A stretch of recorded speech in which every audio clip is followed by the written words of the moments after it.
नमस्कार, दिव्य हिमाचल टीवी देख रहे हैं आप। मैं हूं आपके साथ सविता ठाकुर। इस न्यूज बुलेटिन में बात करेंगे दिन भर की बड़ी खबरों पर। सबसे पहले हेडलाइंस।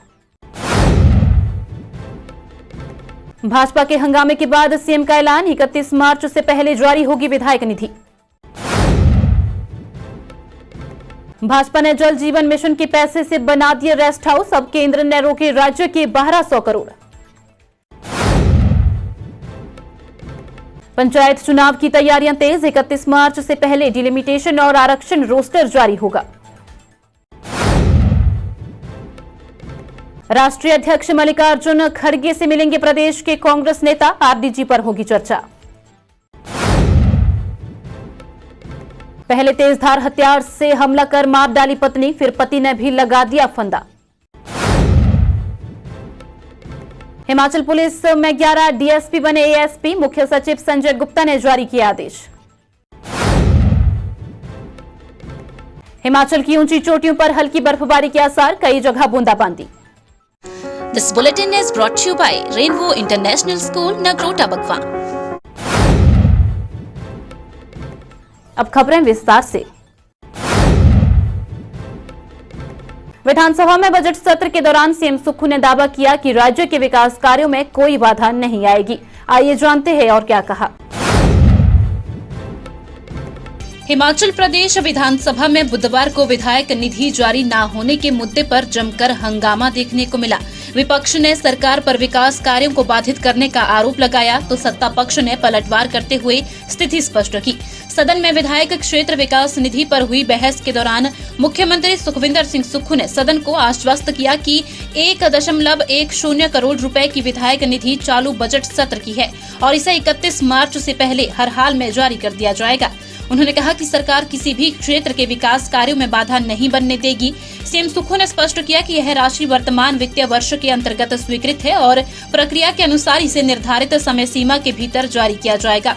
उन्होंने अगले 1 अप्रैल से शुरू होने वाली वित्त वर्ष को लेकर जारी होने वाली विधायक क्षेत्र विकास निधि को लेकर कहा कि अब आरडीजी बंद हो गई है। ऐसे में आगामी किस्तों को लेकर वित्तीय स्थिति की समीक्षा के बाद सर्वदलीय बैठक बुलाकर निर्णय लिया जाएगा कि कितनी राशि जारी की जा सकती है। हिमाचल विधानसभा के बजट सत्र में प्रश्नकाल के दौरान जोगिंदरनगर के भाजपा विधायक क्षेत्र विकास निधि को लेकर सदन में उठाए गए सवाल पर सदन में तीखी नोक-झोंक देखने को मिली। बजट सत्र के दौरान उप मुख्यमंत्री ने बड़ा खुलासा किया है कि पिछली सरकार ने केंद्र सरकार को जल जीवन मिशन पूरा होने की गलत जानकारी दी। आइए जानते हैं पूरा मामला। हिमाचल प्रदेश विधानसभा में प्रश्नकाल के दौरान प्रदेश डिप्टी सीएम ने बड़ा खुलासा किया है। उन्होंने कहा कि पूर्व सरकार के समय जल जीवन मिशन के पैसों से धर्मपुर विधानसभा क्षेत्र में 12 रेस्ट हाउस बनाए गए हैं। इन रेस्ट हाउस पर 26 करोड़ रुपए खर्चे गए। इसका पैसा केंद्र सरकार ने रोक दिया है। केंद्र ने कहा कि यह पैसा पीने के पानी की योजनाओं के लिए था, न कि रेस्ट हाउस बनाने के लिए। इस संबंध में धर्मपुर से कांग्रेस विधायक चंद्रशेखर ने जल जीवन मिशन को लेकर सवाल पूछा था। इसके जवाब में उप मुख्यमंत्री मुकेश अग्निहोत्री ने सदन में विस्तार से जानकारी प्रदान की। इसके बाद अब एक नई चर्चा शुरू हो गई है। उप मुख्यमंत्री ने कहा कि जल जीवन मिशन के तहत केंद्र ने हिमाचल के लिए 6,395 करोड़ रुपए स्वीकृत किए थे।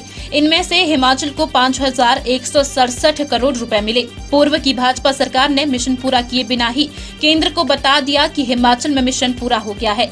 इस कारण जल जीवन मिशन का 1200 करोड़ रुपए की राशि लंबित हो गई है। डिप्टी सीएम ने कहा कि सच्चाई ये है कि पूर्व सरकार के समय जल जीवन मिशन के तहत शुरू की गई कई योजनाएं पूरी ही नहीं हुई है। इस संबंध में कई बार केंद्रीय मंत्री से बात की गई है, लेकिन केंद्र का कहना है कि आपने तो बता दिया था कि मिशन पूरा हो गया है, इसीलिए यह पैसा रोका गया है। ऊंचाइयों से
सुप्रीम कोर्ट के आदेशों के बाद प्रदेश में पंचायत चुनावों की तैयारियां तेज हो गई है। प्रदेश सरकार ने डिलिमिटेशन और आरक्षण रोस्टर की प्रक्रिया 31 मार्च तक पूरी करने के आदेश जारी कर दिए हैं।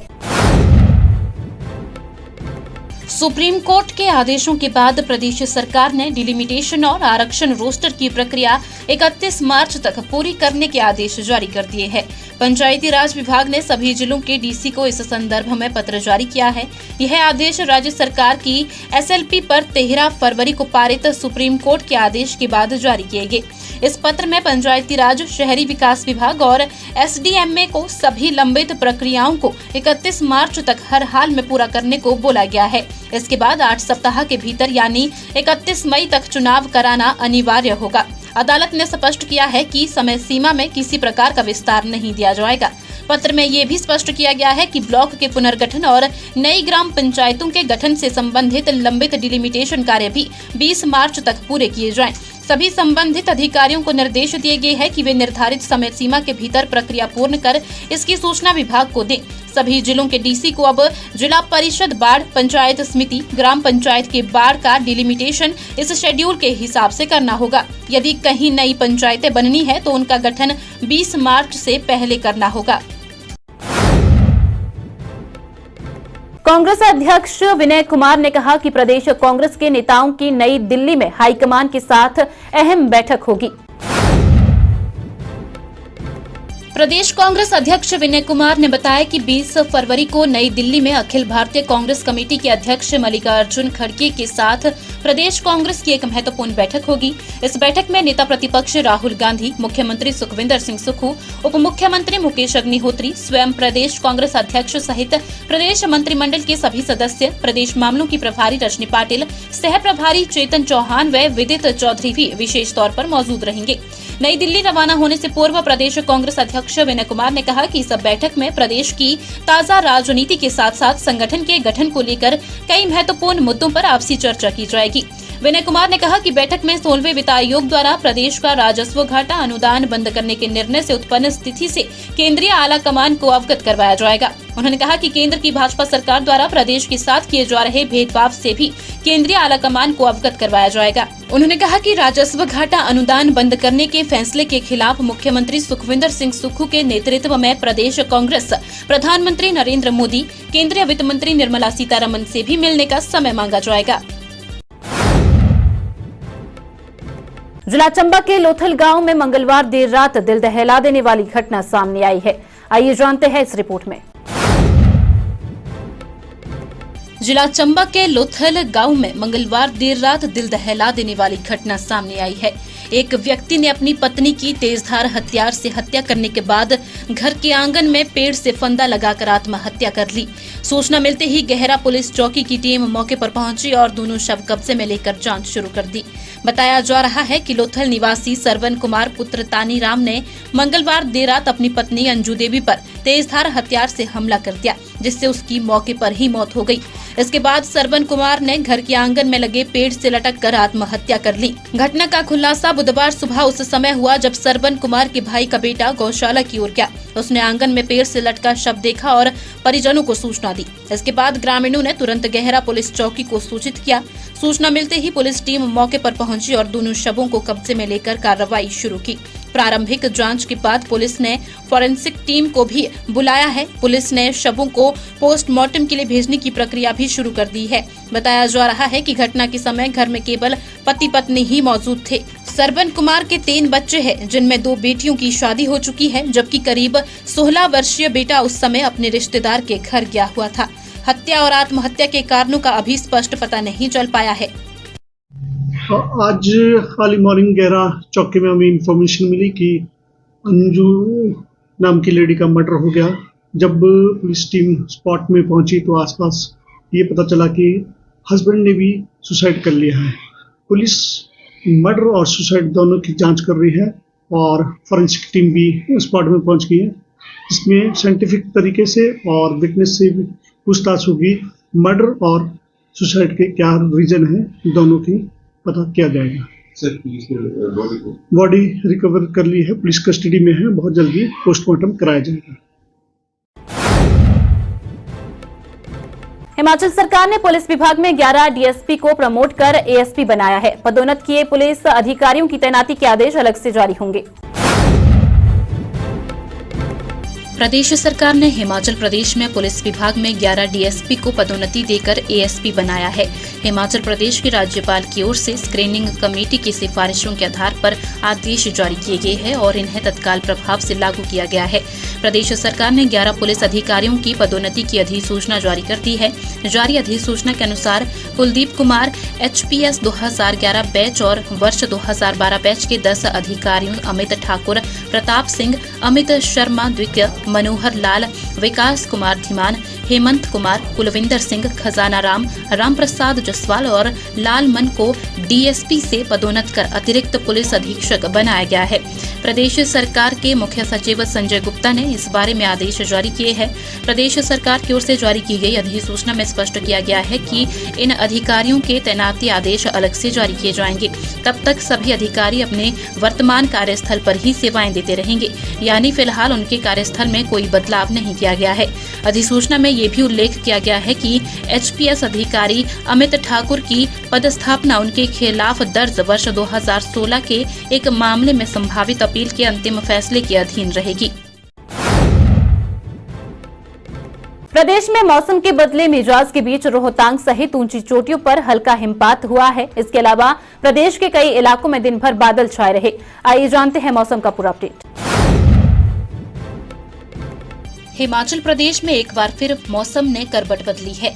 इस दौरान प्रदेश के अधिकतर इलाकों में दिन भर बादल छाए रहे। प्रदेश के कुछ क्षेत्रों में बूंदाबांदी के साथ ऊंचाई वाले इलाकों में हल्का हिमपात होने की भी खबर है। इसके साथ ही मौसम विभाग ने चंबा, किन्नौर और लाहौल स्पीति की ऊंची चोटियों पर बर्फबारी का पूर्वानुमान लगाया है। हालांकि 19 फरवरी से पूरे प्रदेश में मौसम साफ रहेगा। इस बीच प्रदेश के अधिकांश शहरों में अधिकतम और न्यूनतम तापमान में भारी बढ़ोतरी दर्ज की गई है। प्रदेश का औसत अधिकतम तापमान सामान्य से 4.7 डिग्री सेल्सियस अधिक और न्यूनतम पारा भी सामान्य से 3.4 डिग्री ज्यादा हो गया है। कल्पा के अधिकतम तापमान में सबसे ज्यादा 8.4 डिग्री की बढ़ोतरी दर्ज की गई है, जिससे तापमान 15.0 डिग्री तक पहुंच गया है। न्यूनतम तापमान में भी बढ़ोतरी दर्ज की जा रही है। हिमाचल की ब्यूटीज का इंतजार होगा खत्म। अगर फैशन है आपकी लैंग्वेज और स्पॉटलाइट आपका सपना, तो याद रखिए ये सिर्फ एक पेजेंट नहीं, ये है एक पहचान। मिस हिमाचल 2026 ऑडिशंस शुरू हो रहे हैं 16 फरवरी से 28 फरवरी तक। अगर आपकी उम्र है 28 से 27 साल तो हो जाइए तैयार अपनी किस्मत को स्टेज पर लाने के लिए। अपने नजदीकी ऑडिशन वेन्यू पर आइए, ऑन द स्पॉट रजिस्ट्रेशन कीजिए। इस बार जीतने वाली डिवास को मिलेगा कैश प्राइज और उसी के साथ एक्सक्लूसिव मॉडलिंग असाइनमेंट्स भी और एक शाइनिंग फ्यूचर भी। तो किस बात की है देर, अभी करें register. Miss Himachal 2026 brought to you by earning university, co-powered by रोजा herbal care, hospitality partner hotel velvet Clarks Exotica Zirakpur, radio partner big FM। For more details, follow our Instagram page @Miss Himachal Official. Miss Himachal 2026, because queens are not made, they rise.